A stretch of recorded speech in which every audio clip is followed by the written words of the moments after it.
Alhamdulillah, marilah kita panjatkan bersyukur kepada Allah Subhanahu wa taala yang telah memberikan rahmat, hidayah serta barokah. Salawat serta salam semoga tetap dalam junjungan baginda Nabi Muhammad SAW.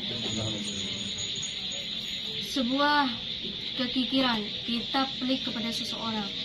Kita bahas tentang kikir pada diri kita sendiri.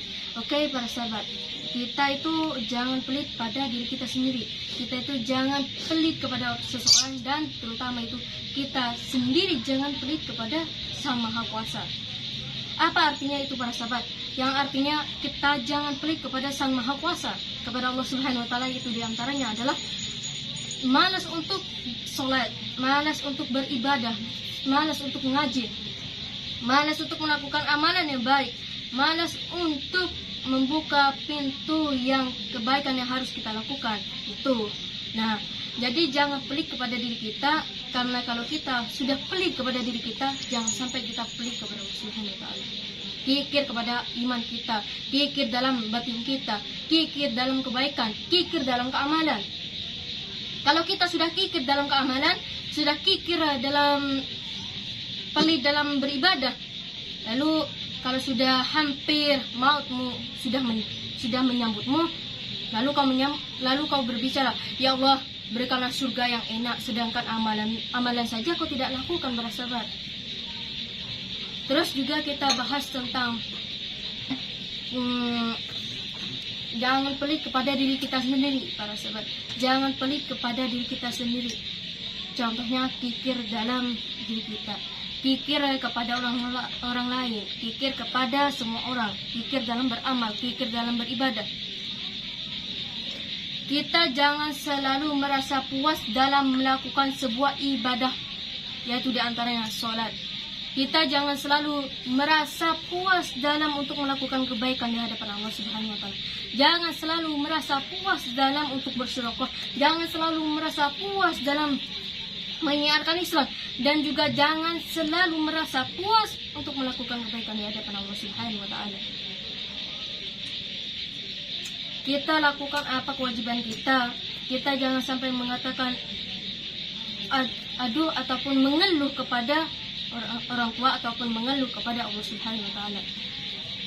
Nah, kalau kita menginginkan surga, kalau kita menginginkan hak kita sebagai umat muslim, maka jalanilah kewajiban kita terlebih dahulu. Sebelum melakukan kewajiban, jangan minta hak.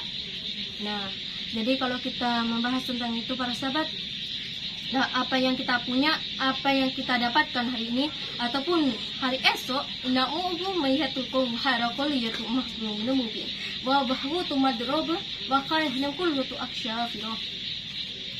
Bersedekahlah, beramallah, beribadahlah dalam duniamu. Insyaallah Allah akan memberikan, Allah akan memenuhi apa yang kau inginkan dalam akhirat. Nah, Allah itu akan memberikan surga pada sahabat. Allah itu akan memberikan surga kepada kita, tetapi pembalasan tanggung jawabnya kita harus terlebih dahulu didepankan.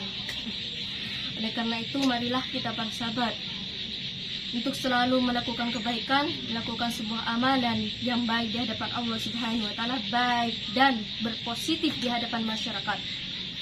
Jangan selalu mengeluh dalam beribadah, jangan selalu mengeluh dalam melakukan sebuah kebaikan dan untuk bersedekah kepada orang lain. Dan juga kalau kita merasa sudah kaya raya, kalau kita sudah merasa penuh dalam hartanya, kita merasa dalam kederajatan kita itu sudah penuh, tetapi kalau kita bersedekah saja tidak mampu, itu bukan dikatakan kaya raya, tapi apa? Hanya kaya berbicara, bukan kaya raya, kaya berbicara. Dalam surat Al-Buniyah, innahu fu mahal innahu amaku innahu waraqo anta wa baradi yahluku man adaritul akhirah. Sesungguhnya harta yang diberikan olehmu, harta yang diberikan oleh Allah Subhanahu wa taala, itu bukan hanya hak diri kita sendiri, para sahabat, bukan hak diri kita sendiri. Itu untuk disedekahkan kepada orang lain. Ya, oleh karena itu jangan selalu merasa puas untuk selalu bersedekah ataupun berbagi dari sebagian harta kita. Boleh kita berbagi sebagian dari harta kita, tetapi kita tidak boleh untuk berbagi sebagian dari iman kita. Iman tidak boleh dibagi. Bersedekah itu harus. Nah, oleh karena itu jangan lupa untuk melakukan amalan yang baik, jangan lupa untuk selalu bersedekah, jangan selalu merasa puas untuk selalu bersedekah. Saya sudah selalu bersedekah. Kemarin saya selalu bersedekah. Kemarin sudah saya berbagi kepada orang lain. Itu bukan ikhlas. Ikhlas di antara bersedekah dan berbagi itu berbeda para sahabat. Bersedekah dan berbagi itu berbeda. Apa bedanya para sahabat? Yaitu apabila kita berbagi itu dengan tekanan di antara dalam bidang tertentu. Kalau kita bersedekah itu dengan niat fardu karena Allah. Niat karena Allah itu yang dinamakan sedekah. Kalau bukan karena niat Allah, tanpa kita melakukan niat Allah ataupun karena Allah untuk selalu bersedekah kepada Allah Subhanahu wa taala, bersedekah kepada umat yang lainnya, itu bukan dikatakan bersedekah, tetapi berbagi. Jadi berbagilah, mulai dari berbagi dan bersedekah. Insya Allah dicatat oleh Allah Subhanahu wa taala. Insya Allah mendapatkan balasan yang berlimpah. Nah, oleh karena itu marilah kita tanggupi dengan sikap para rasul, itu baginda Nabi Muhammad SAW. Tidak merasa lebih, tidak merasa kurang, tetapi selalu bersyukur. Bersyukur itu bukan mengucapkan terima kasih ya Allah, jangan mengucapkan thank you ya Allah, bukan, tetapi kita harus mengucapkan alhamdulillah. Rasulullah itu mengajarkan kita untuk selalu bersyukur, bukan hanya mengucapkan terima kasih ya Allah, tetapi mengucapkan alhamdulillah ya Allah. Nah, saya akhiri, semoga bermanfaat apa yang saya curahkan kepada pemirsa untuk diri kita dan untuk diri kita semua. Saya akhiri, mazahyakum manazakallahi arakum tahwa baratu wa fa'nakul iyamarkul alaika. Assalamualaikum warahmatullahi wabarakatuh.